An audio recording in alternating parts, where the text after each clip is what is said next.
a microphone. Can you hear me at the back of the microphone? Good. So I have to say this about the Nobel Prize. Alfred Nobel woke up one morning and read his obituary in the newspaper. He wasn't dead, but he wished he were, because it was very unkind. He invented dynamite. So he decided that when he really did die, that he wanted to be remembered fondly. So he endowed the Nobel Prize. I have just been honored by Japan for a prize that's named after a flower. I prefer flowers over dynamite. The committee that organized this prize asked for the harmonious connection between nature and humankind. I think that's an amazing challenge, because it's going to be the difficult challenge for this century. How are we going to manage our lives in such a way that we protect, we are good stewards of the global environment? And the argument that I'm going to make is not a novel one, it's not restricted to me. It's one of the development goals, it's one of a variety of international targets that says we cannot live harmoniously if we're driving large numbers of species to extinction. So how do we know how bad the extinction crisis is? Well, Al Gore, in The Inconvenient Truth, talks about species going extinct 1,000 times faster than they should be. But I just love this poster in a street demonstration in England last year, where somebody holds up a sign that says, species going extinct 1,000 times too fast. This is an amazing honor. My work has never been celebrated in a demonstration before. I was very, very happy about that. Al Gore and this wonderful lady in Britain, I do not know her name, are quoting a paper I did 25 years ago on looking at the rate of species extinction. So I want to tell you where that number comes from, how we know that, and consequently, how we can do something about it. I'm always asked why should we care? And I say it's the 3 E's: ethics, aesthetics, and economics. And I can spell. What I can't do is get this. There we go. Part of the argument is ethical. It's discussed in wonderful detail in an encyclical that the Pope produced a few years ago called Laudato Si. It's a matter of what sort of an environment that we pass on to our children and grandchildren. And as the encyclical says, we have no right. We have no right to destroy our planet and leave it to our children in a bad state.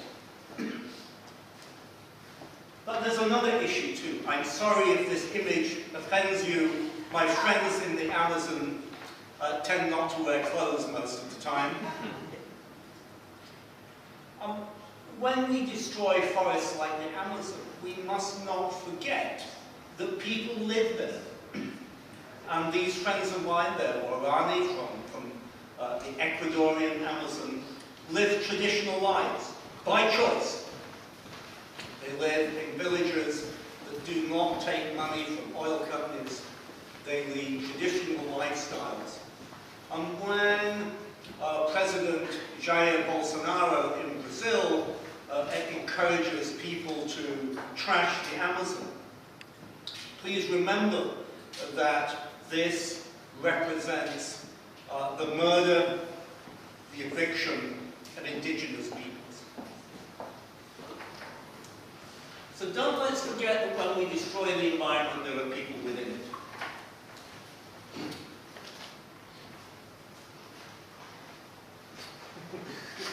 Am I pressing the right button? Is it the big button? Big button. There we go. Oh, it is. The next argument is the aesthetic argument. The fact that nature is really wonderful and beautiful, and we celebrate it in so many interesting ways. This woodcut, of course, is a very famous one. It's a series which in English is called 36 Views of Mount Fuji. But what I love about this particular one is the sense that it tells us how big a tree should be. A tree should be so big that several people cannot get their arms around it.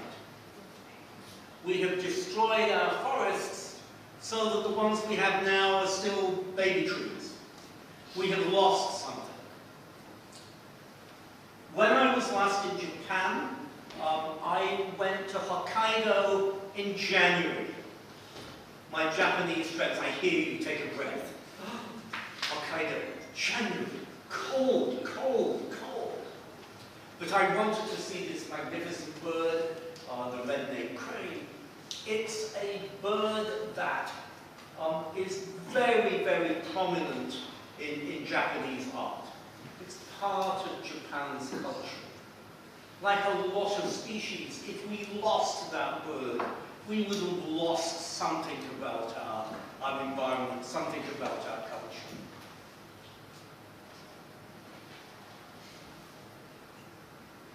Of course, biodiversity matters in a purely economic sense. For many poor people in the world, the natural environment is a source of food. These are poor fishermen on the Indian Ocean, near Goa in India. And the diversity of fish is what gives them protein.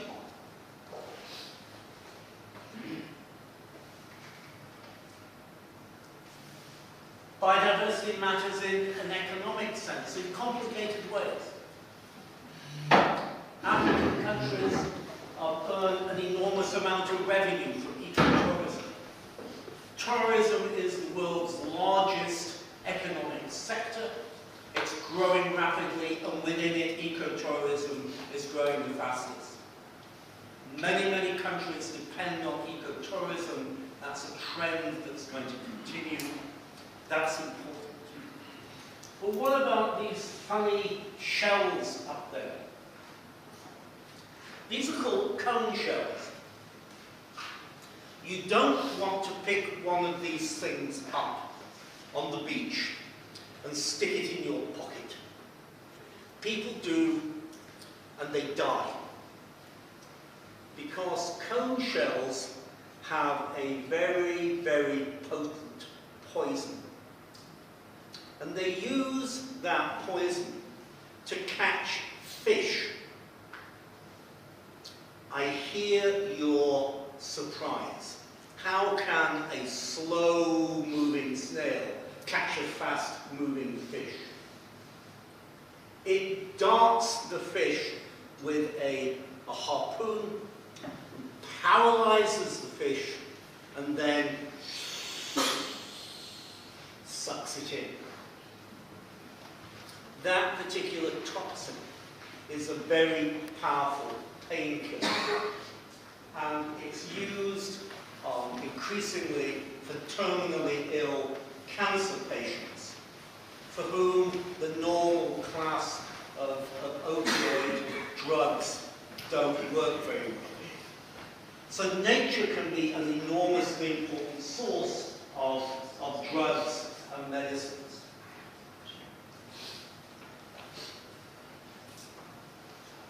And finally, within economics, there are what we call ecosystem services. When we burn the Amazon, we put enormous quantities of carbon dioxide into the atmosphere.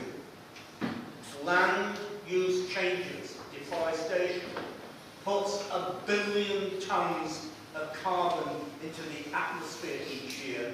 That's more than all the emissions of the European Union. So we need to preserve carbon in forests because it makes good economic sense, particularly if you're a small island nation or Bangladesh or anybody living near a coastline. When we destroy forests, we often get catastrophic floods that cause economic harm. All of these things are what we call ecosystem services, the fact that nature is valuable to us. So, I want to go back to what we know about biodiversity, what's the problem, and what we can do about it.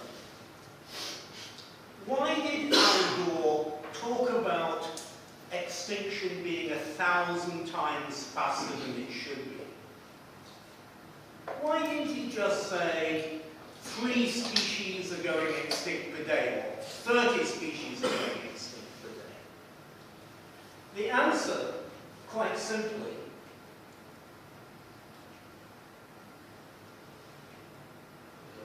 is we don't know how many species there are. We have names for many species, but there are many species that we do not know. Our knowledge of biodiversity is incomplete. So I want to tackle 4 questions. How many species there are? How fast are they going extinct? How well are we doing to protect them? And how we can do better. Well, we have names for about 2 million species. But we're almost certain that there are many, many more species out there for which we do not have names. And then I'd like to suggest a simple mathematical model of what should happen. Supposing there is a new land out there which is full of different species of unicorn, and we begin to describe those species of unicorns. So maybe in the first decade we describe a lot of species. Then in the second, fewer, because we already know some. And the next decade, fewer still, because we now know a lot. And then finally, it's getting very, very hard to find new species because we've already described a lot of them. So we ought to be able to predict how many more species there are in terms of how difficult it is to find new ones. It's a great idea, and it fails very badly.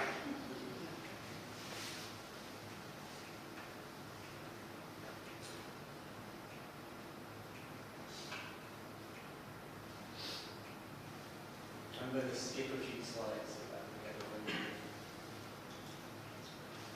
And a good example has everything to do with His Imperial Majesty, the Emperor Emeritus. In other words, the father of the current Japanese Emperor.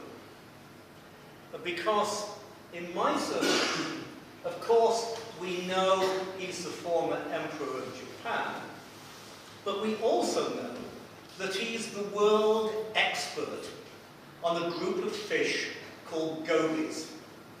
So I have many friends who have met the Emperor Emeritus. If you look at the number of species of gobies that are being described per year, there are more species being described now than they were 20 years ago, 30 years ago. That doesn't make a lot of sense. There ought to be fewer, because surely there are many fewer unknown species. But the reality is that the number of people who describe species, we call them taxonomists. There's more taxonomists now than there were in the past.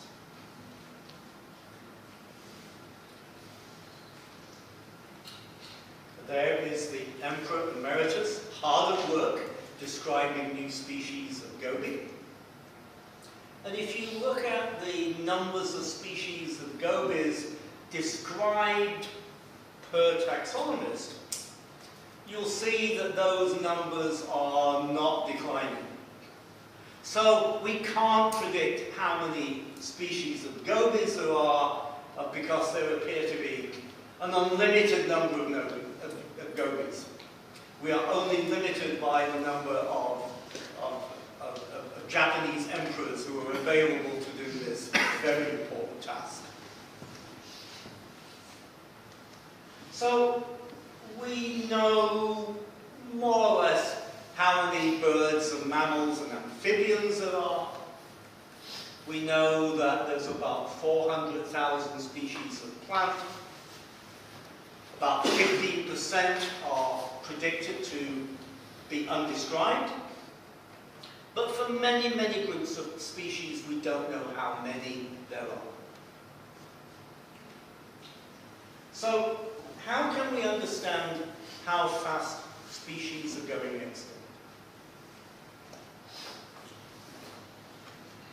Well, we can calculate a death rate for species.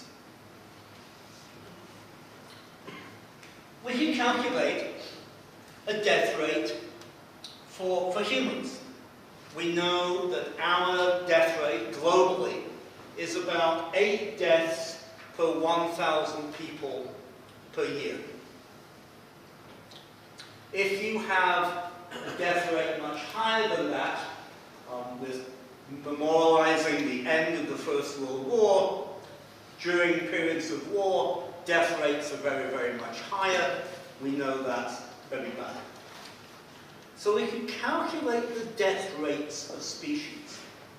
And we can ask, what kind of a death rate would we expect? I'm not going to go through all the numbers. But the basic result is that we know that between 50 and 500 species go extinct per year, per 1 million species. So that's the death rate. For humans, the death rate is 8 deaths per 1,000 per year. For species, the current death rate is between 50 and 500 million, between 50 and 500 extinctions per million species per year. It gives us a measure of how much biodiversity we're losing.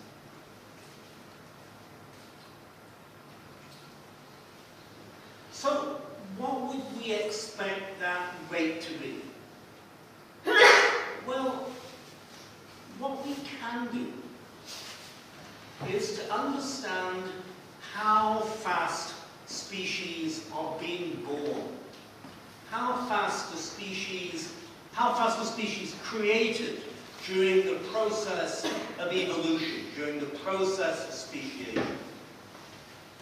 And thousands of scientists around the world look at the DNA of closely related species, calculate how fast species are being formed. And the answer is somewhere between 0.1 and 0.5 new species per million species per year.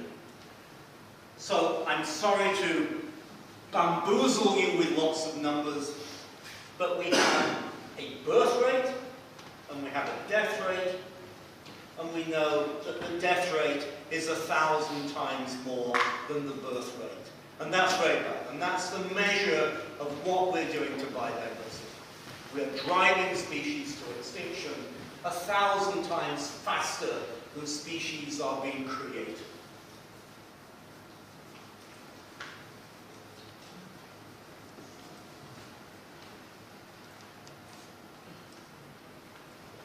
So, what are we doing to protect them? Over the last 30 years, nations of the world, essentially all nations of the world, have established protected areas, established national parks.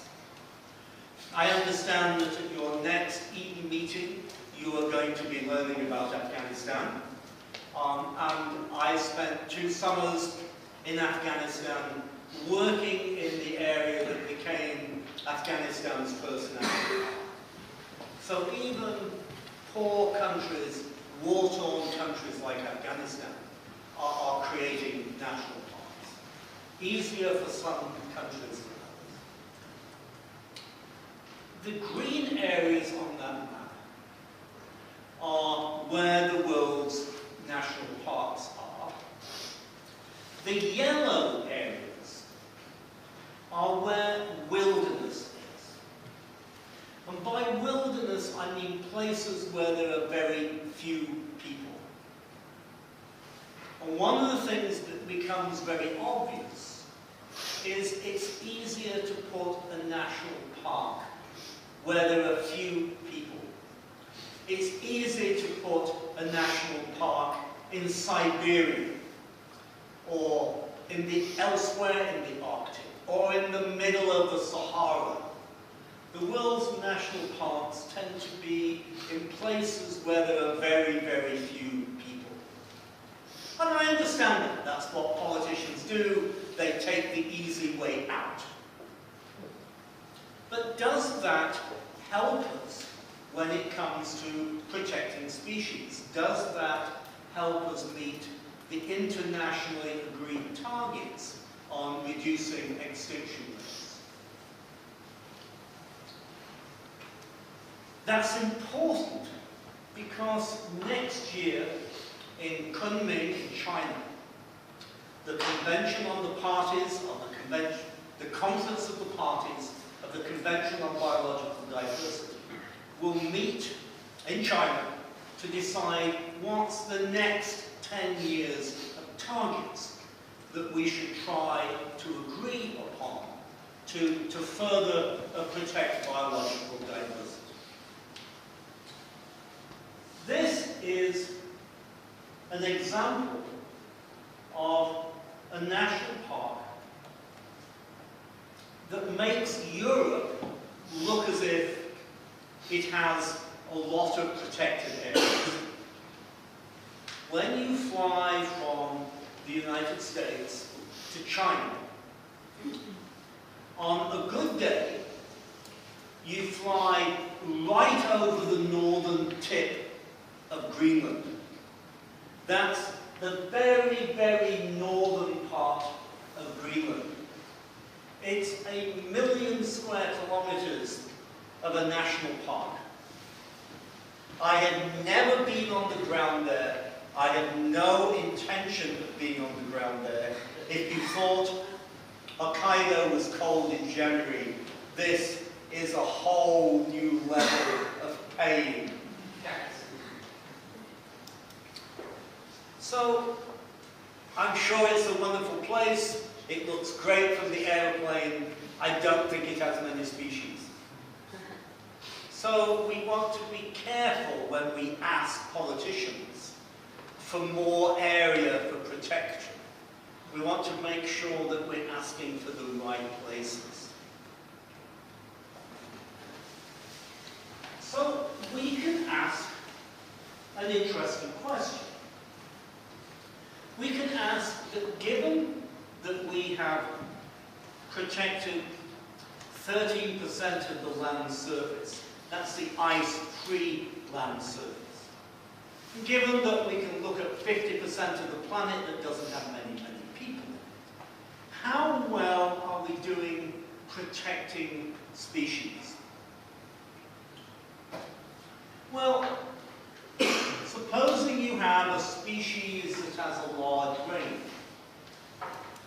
you would expect that 13% of its range would be in the protected area, and 50% of its range would be in wilderness.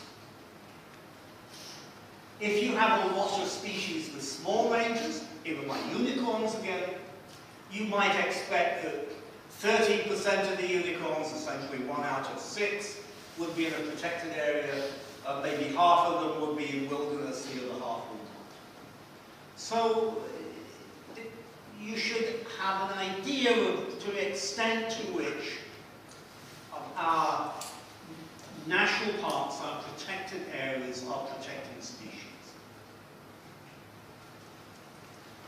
I'm going to skip the gory details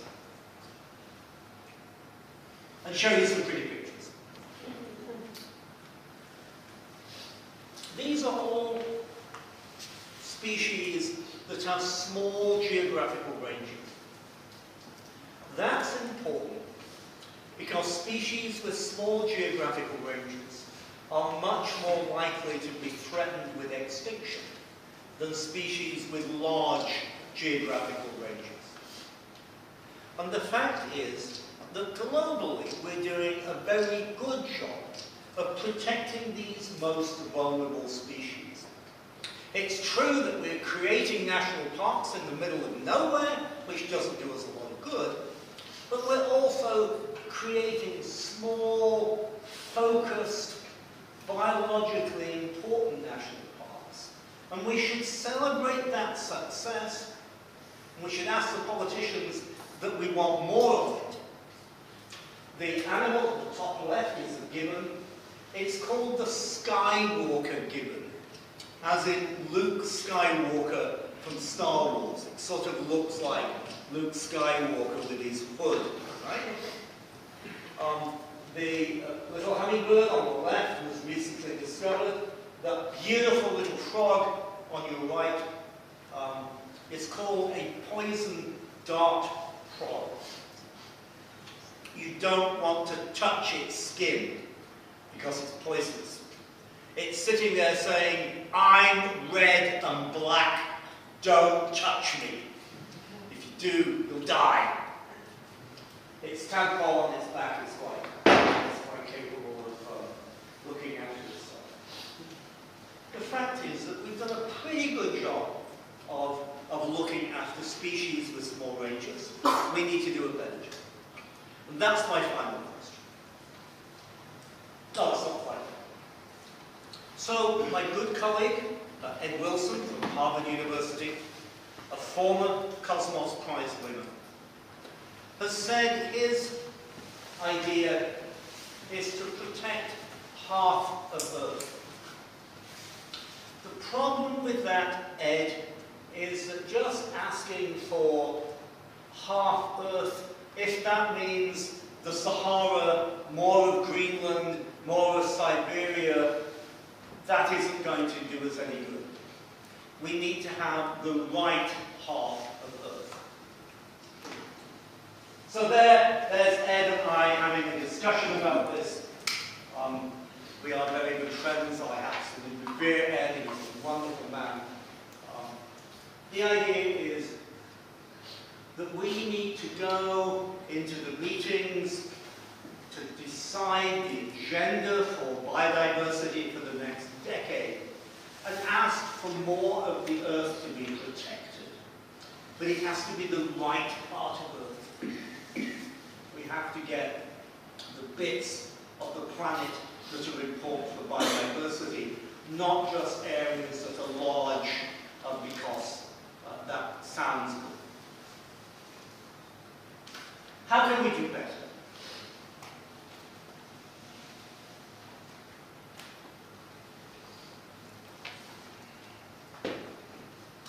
We can map out the distribution distribution of many species now in considerable detail. These are birds, and they show that the warm, wet tropics are where most of the species are. Mammals show a broadly similar pattern. These are the places with the greatest concentration of species, and it's likely to be true for most species. Amphibians, for example, show a similar pattern, and while we have less detailed data for plants, it's almost certainly true for them too. But just looking at species is not sufficient. We need to dig deeper. Let's look again at the distribution of bird species. In the Amazon, there are the greatest numbers of species. But if we look at where species have smaller than the median range size, those distributions are profoundly different. They concentrate in Central America and the Northern Andes, and in places like the coastal forests of Brazil. That's important because species with small ranges are much more vulnerable to extinction than species with large ranges. So let's take a world tour of where threatened species are. Our first stop is in Northern Andes, and Saving Nature is involved in several projects in Colombia and Ecuador, where the habitat destruction combined with the high numbers of small-range species means that there are a lot of species at risk of extinction. Our second area of concern is in coastal Brazil. Again, loss of habitat, concentrations of small-range species means that there are worrying numbers of threatened birds and mammals and amphibians, alike and many other species in these forests. The final area where Saving Nature works is in tropical Asia. We have three areas of interest: the Western Ghats of India, Assam up in the northeast on the borders of China, and the Lusa ecosystem of northern Sumatra. These maps are what we call strategic maps. They tell us where in the world we need to act, but they don't tell us exactly how to act. For that we need tactical maps, just one. And I'll explain those on the project pages for each of the various places where Saving Nature works. The point of this short video is that there are critical places in the world where endangered species are concentrated. We don't have to save all of the planet, but we do have to save some key places. We have to set priorities. It's true for the oceans too. The seas south of Japan, for example, are extraordinarily important in unique marine organisms. So is the Sea of Cortez, the Gulf of California. There are critical places on land and in the ocean where there are large concentrations of threatened species. If we're going to save biodiversity, those are the places where we need to go at work. So, I only have time to give you one example. So I'd like to go back to coastal Brazil. Everybody knows about the Amazon. Fewer people know about the fact that Brazil has another rainforest, the coastal rainforest. It has a lot of threatened birds, it has a lot of threatened mammals, it has a lot of threatened amphibians, it has a lot of threatened other things too. And you can see why in this satellite imaging. That's three Landsat images, that's about 500 kilometers east to west. And you can see that not a lot of forest remains. take a closer look at an area just to the east of the city of Rio de Janeiro. When you look at that image, the first thing I see is that there's forest, but a lot of that forest is in very small pieces. In fact, about 15% of it is in pieces of forest smaller than a square kilometre.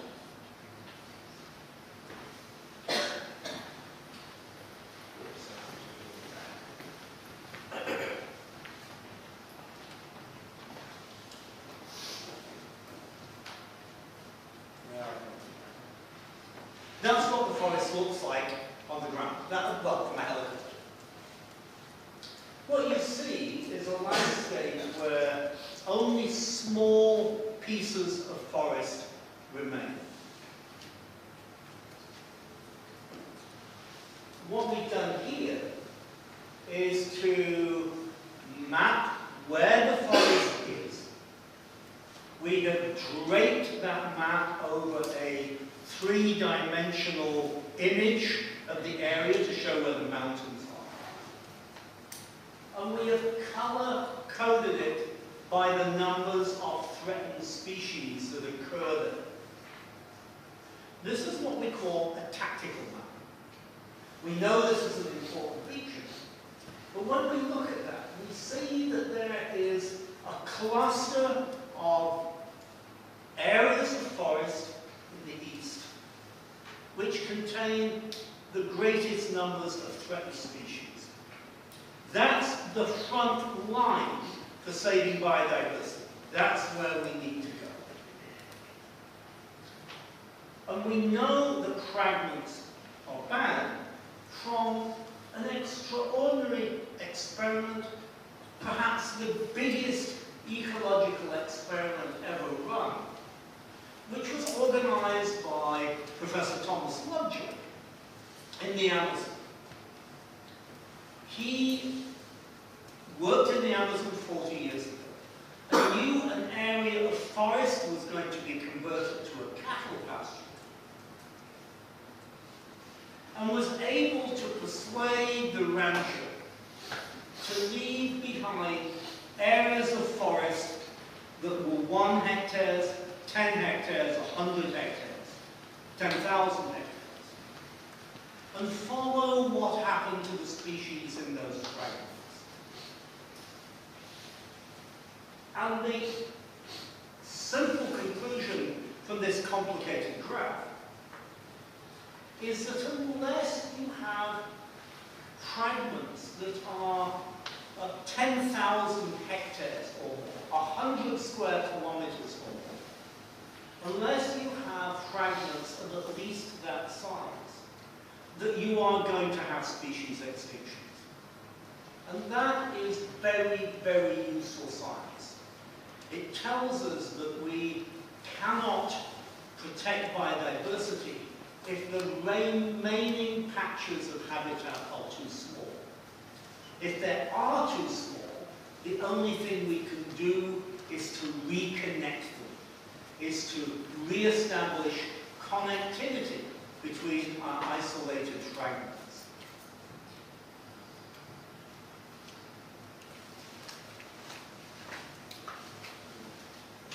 Oops, that did not work. Can you press that again for me? That should be identify places where the greatest number of species are at risk of extinction.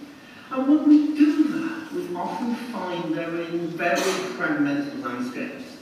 They're not in large areas of continuous forest like the Amazon, but they're in the biodiversity hotspots, and those places have already lost a lot of their habitat. A good example of this is in the forest to the east of the city of Rio de Janeiro, in coastal Brazil. This map shows the fragments and the number of threatened species that they contain.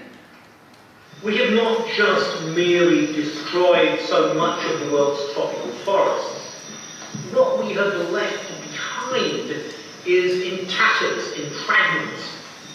And those fragments are often too small for species to maintain viable populations. There just aren't enough males to go around for the females and females to go around for the males. And of all the places, all the fragments, one that I thought was particularly tragic was the one immediately behind me. This is the Union Biological Reserve in coastal Brazil, about 100 miles east of the city of Rio de Janeiro. Because in this isolated patch of forest are a whole load of species on the brink of extinction, the most charismatic of which is a beautiful little monkey called the golden lion tamarin. And the golden lion tamarins in that fragment could not go forth and multiply into the forest over there because there was the cattle pasture behind me.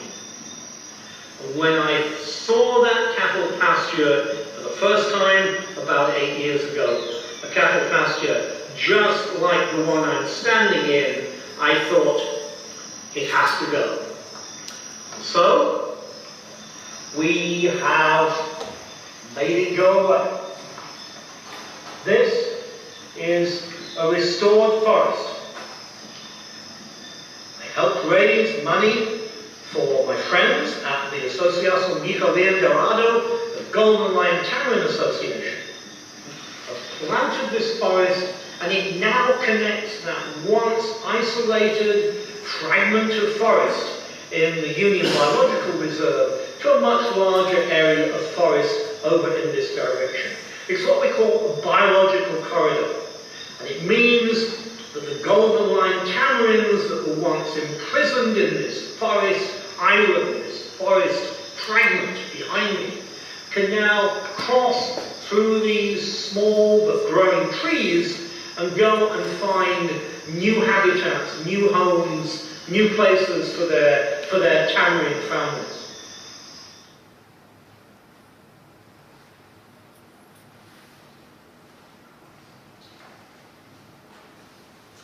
This is a decade's worth of forest restoration.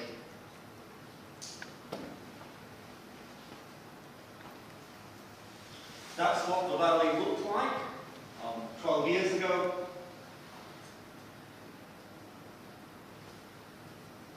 That's what it looked like 4 years ago. I couldn't take a picture when I went back this year because the forest had grown up to be so tall that you couldn't see the valley.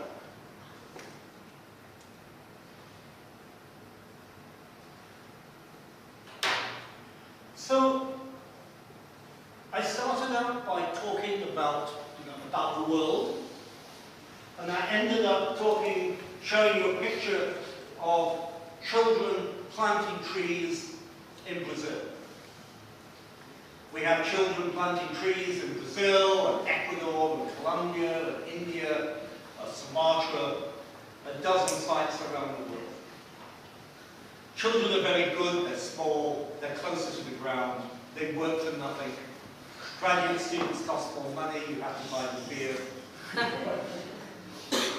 The point is that what we do is to empower local communities. We raise money for local communities. We don't buy the land, they do. They manage it. They employ typically local women to collect the seeds and to grow those seeds into trees that we plant. So we help the economy of local communities. And we give people an alternative future from destroying their local environment. There's an expression in American English that all politics is local. That you have to make politics work at the local level. It's exactly the same for conservation. We are committed to helping local conservation groups restore their environments, to reforest their environments. We do it in the places that we matter. We do it in tropical countries that contain the greatest numbers of threatened species. And by doing so, I think we afford a future that indeed involves the harmonious coexistence between humankind and nature. Thank you very much.